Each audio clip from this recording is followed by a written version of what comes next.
Bapak-bapak dan ibu-ibu, para hadirin hadirat sekalian berbahagia.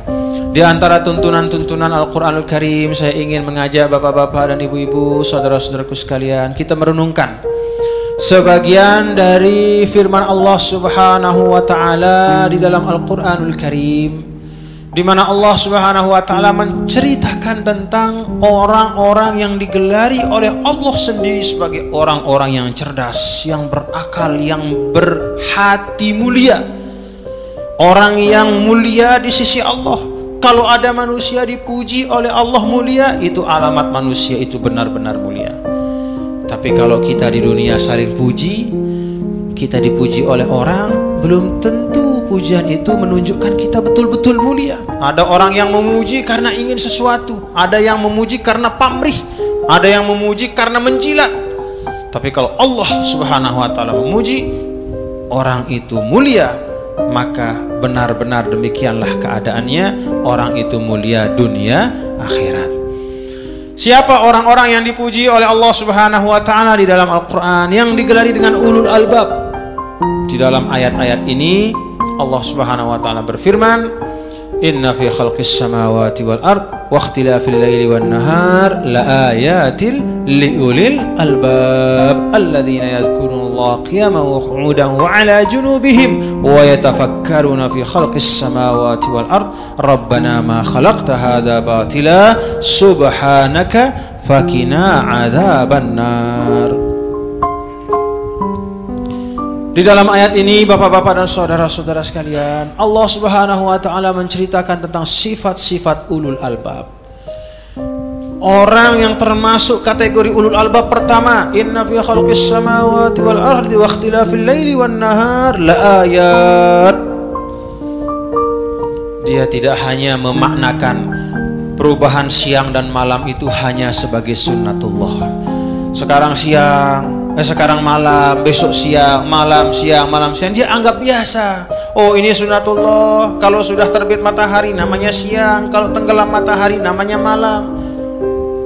Ulul albab bukan hanya orang yang menganggap siang dan malam itu hanya sunnatullah biasa, tetapi ulul albab adalah orang yang menjadikan pergiliran siang dan malam itu sebagai bahan ibroh, mengagungkan dan membesarkan kekuasaan Allah Subhanahu wa taala.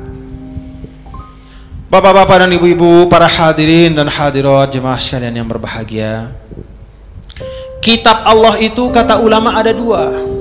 Yang pertama kitabullah al-maqru, yang kedua kitabullah al-manzur. Kitabullah al-maqru artinya kitab Allah yang dibaca. Apa itu? Al-Quran. Kitabullah al-manzur, kitab Allah yang dihamparkan, yang kita lihat setiap hari. Apa itu? Semua bumi Allah dan segala isinya. Al-Quran bahan kita untuk ibroh, belajar, mengambil faedah, hikmah dan pengetahuan. Demikian pula dari semua ciptaan Allah Subhanahu wa taala, bumi, langit, pergiliran siang, malam, bahkan keberadaan manusia. Wa fi anfusikum wa fil ardi ayatul lil muqinin wa fi anfusikum afala tubsirun.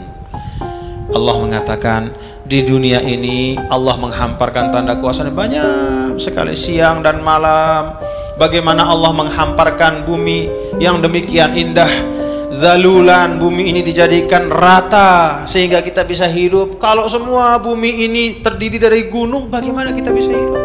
Rata sehingga kita bisa buat kota seperti kota Bima, ada bagian yang rata sehingga bisa kita diami. Kalau semua bumi ini terdiri dari gunung atau terdiri dari sungai atau semua isinya laut, tidak akan bisa hidup tenang manusia. Tanda kekuasaan Allah. Banyak-banyak bersyukur. Alhamdulillahirabbil alamin. Wa fi anfusikum. Kemudian Allah mengatakan, kalaupun kamu tidak mau melihat tanda kekuasaan di luar dirimu, maka lihatlah dirimu sendiri. Di dalam diri kita ini penuh tanda kekuasaan Allah. Mata kita betul jumlahnya hanya 2, tetapi diletakkan dalam posisi yang terbaik dengan fungsi yang paling sempurna. Tidak bisa kita bayangkan kalau mata kita di pantat tempatnya bapak-bapak, ibu-ibu. Bagaimana kita bisa tenang hidup? Mulut ini juga diletakkan di depan. Kalau mulut di punggung, bagaimana kita bisa makan? Hidung kita dihadapkan ke bawah. Kalau hadap atas, bagaimana susahnya setiap kali hujan. Kita tutup hidung kita supaya tidak masuk air hujan. Telinga juga dibentuk dalam bentuk yang terbaik sehingga tidak semua kotoran bisa masuk ke dalam telinga. Kalau telinga itu dibuat cuman lubang saja, semua ini laron-laron masuk, segala macam kotoran masuk. Tapi diciptakan dalam bentuk yang terbaik.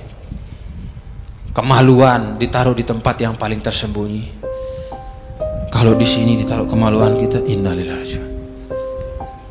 Itu sebabnya Allah mengatakan wa fi anfusikum, lihatlah pada dirimu, afala tubsirun, tidakkah kamu melihat tanda kekuasaan Allah?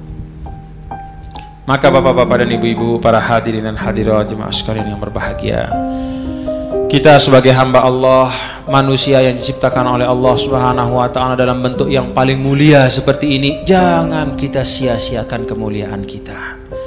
Dalam Al-Quran Allah berfirman, wa laqad karramna bani Adam, sungguh kami betul-betul memuliakan anak cucu Adam. Apa kemuliaan yang diberikan oleh Allah Subhanahu wa ta'ala kepada kita? Ulama mengatakan kemuliaan itu ada dua. Pertama at-takrimu zahir, dan yang kedua al-karamatul zahirah, dan kedua al-karamatul batinah. Kemuliaan zahir, bentuk yang paling bagus. Manusia bentuknya kakinya cuma 2, tapi kalah hewan yang kakinya 1000 dengan manusia. Manusia badannya kecil, tapi hewan yang besar seperti gajah bisa ditundukkan oleh manusia. Yang kedua al-karamatul batinah, kemuliaan batin, kemuliaan maknawi. Apa kemuliaan batin itu? Itulah keimanan kepada Allah.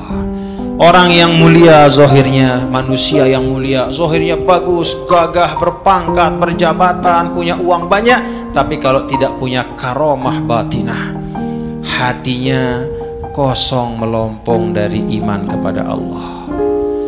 Hatinya kosong dari keyakinan kepada Allah Subhanahu wa ta'ala. Tidak kenal dengan Allah, tidak kenal ajaran agama, walaupun dia mulia zahirnya, tapi batinnya hilang kemuliaannya, maka tidak ada harga, tidak ada kemuliaannya di sisi Allah Subhanahu wa ta'ala.